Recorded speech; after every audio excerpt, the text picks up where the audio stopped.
నేను మిమ్మల్ని కోరేది ఒకటే, కేసీఆర్ గారు తిరిగి మళ్ళీ రాష్ట్రానికి నాయకత్వం వహించాలి అంటే ఆ జైత్ర యాత్ర మీ జూబ్లీ హిల్స్ నుంచే మొదలు కావాలని చెప్పి నేను కోరుతా ఉన్నా. మీ వెంగళరావు నగర్ డివిజన్ నుంచే మొదలు కావాలని నేను కోరుతా ఉన్నా. यहीं से शुरू होना अपनी जीत की जो सिलसिला है, यहीं से शुरू होना है. क्योंकि आज हर कोई चाह रहा, आप कोई ऑटो चलाने वाले हमारे भाई से पूछो, क्या हालत है रे भाई, क्या हालत है, बर्बाद हो गया ना भाई, क्या करें. मैं 2-4 महीने पहले मैं आ रहा था कहीं असेंबली से, मैं पार्टी ऑफिस आ रहा था.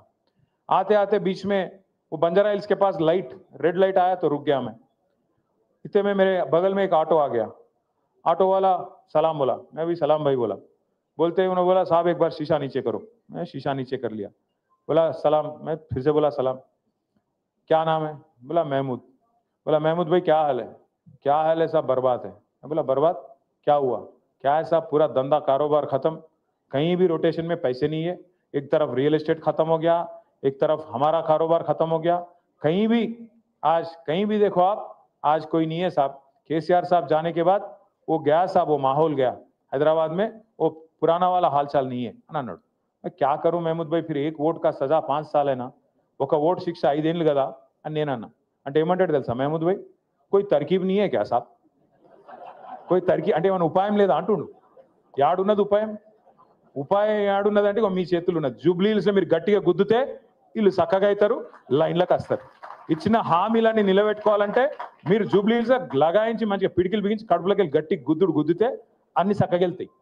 తులం బంగారం వెళ్ళాలి, 2500 రూపాయలు వెళ్ళాలి, ముసలోళ్ళకు 4000 పెన్షన్ వెళ్ళాలంటే మీరు ఇప్పుడు మళ్ళా అటు ఓటేసి మళ్ళీ ఇటు అడిగినాం అనుకో, రేవంత్ రెడ్డి ఏమంటాడు, మాకే ఓటేసారు జూబ్లీ హిల్స్ ప్రజలు, మేము ఒక్క హామీ నిలబెట్టుకోకపోయినా, అన్ని లంగ మాటలు చెప్పినా, అన్ని దొంగ మాటలు చెప్పినా, జూట మాటలు చెప్పినా నాకే ఓటేసారు, కాబట్టి వీళ్ళకి ఇచ్చేదేమన్నది లేనేలేదు. కానీ రేవంత్ రెడ్డిని అని తప్పులేదు. రేవంత్ రెడ్డి అనేట ఆయన చాలా నిజాయితీ గల మోసగాడు. ఆయన ఏ మాట కామాట చెప్పుకోవాలి. ఎందుకంటే ఆయన ముందే చెప్పిండు, ఎలక్షన్ ముందే ఏం చెప్పిండు, ప్రజలు మోసం చేసేటోళ్ళనే నమ్ముతారు, మోసగాళ్ళనే నమ్ముతారు, అందుకే మేము మోసం చేస్తామని చెప్పిండు. పాపం ఆయన చాలా నిజాయితీ గల మోసగాడు, ఆయన అన్ని తప్పులేదు. కాకపోతే బాధ ఎక్కడ అనిపిస్తుంది అంటే, మనం మంచి మంచి వాళ్ళని చూసినాం, ముఖ్యమంత్రులను. ఓ చంద్రబాబు నాయుడుని చూసినాం, ఇదే రాష్ట్రంలో మనందరం చూసినాం. ఓ ఎన్టీ రామారావుని చూసినాం, తర్వాత అటెనక రాజశేఖర రెడ్డి సార్ని చూసినాం, రోషయ్య గారిని చూసినాం, కేసీఆర్ గారిని చూసినాం. పెద్ద పెద్ద మనుషులను చూసినాక ఇలా రేవంత్ రెడ్డిని చూస్తుంటే ఎక్కడో అజం అయితలేదు. ఏమిటికంటారా, నాకేం పగలేదు, పంచాయతీ లేదు, ఏమిటికంటారా? ఎవడన్నా ముఖ్యమంత్రి నేను సెక్రటేరియట్లో లంకె బిందెలు ఉంటాయనుకొని వచ్చిన భయ్, లంకె బిందెలు ఉంటాయి సెక్రటేరియట్లో. లంకె బిందెల కోసం ఎవడు తిరుగుతాడు? అర్ధరాత్రి తువాలలు కప్పుకొని తటపారాలు పట్టుకొని తిరిగేది దొంగలు. కూడా ముఖ్యమంత్రి లంకె బిందెలు ఉంటాయంటాడు సెక్రటేరియట్లో. గట్లు ఉన్నాడు ఈయన. రెండోది నేను అడుగుతా, ఇప్పుడు ఈ అర్రల ఈ రూమ్లో ఎవరన్నా అప్పు లేని వాళ్ళు ఉన్నారా? అప్పు ఖర్జా नहीं है सो आदमी कोई है यहाँ पे, है तो हाथ उठाओ. అప్పు లేని వాళ్ళు ఎవరు ఉన్నారమ్మా? దేదీప్యానికి ఉన్నదా లేదా? అప్పు ఉన్నది. మీ లేడీ సింగం కూడా అప్పు ఉందంట. సబ్కే పాస్ అప్పు. అప్పు లేని వాళ్ళు ఎవడు ఉన్నాడు? మా సుధీర్ అన్న కూడా ఉంది అప్పు. ఎందుకంటున్నా అంటే వెంకటేశ్వర స్వామి గుడి ఉంది రా భయ్, మా వాళ్ళకి లేక దేవుని గుడి ఉంది. కరెక్ట్ చెప్పిండు మా తమ్ముడు. అయితే ఎందుకు చెప్తున్నా అంటే, అప్పు అందరికి ఉంటుంది, కానీ ఏం చేస్తాం మనం? అప్పు హైతోవి, కర్జా హైతోవి, లోపల బనీన్కు పొక్కలున్నా మీదికెళ్ళి మాత్రం కడక్ అంగి వేసుకుంటాం, బయటికి మాత్రం షాన్ మే ఫరక్ నీ అని అన్నట్టు తిరుగుతాం. ఎందుకు తిరుగుతాం? మళ్ళీ ఎవడన్నా అప్పు ఇవ్వాలంటే ఇవన్నా వద్దాం, ఇవ్వాలన్నా లేదా?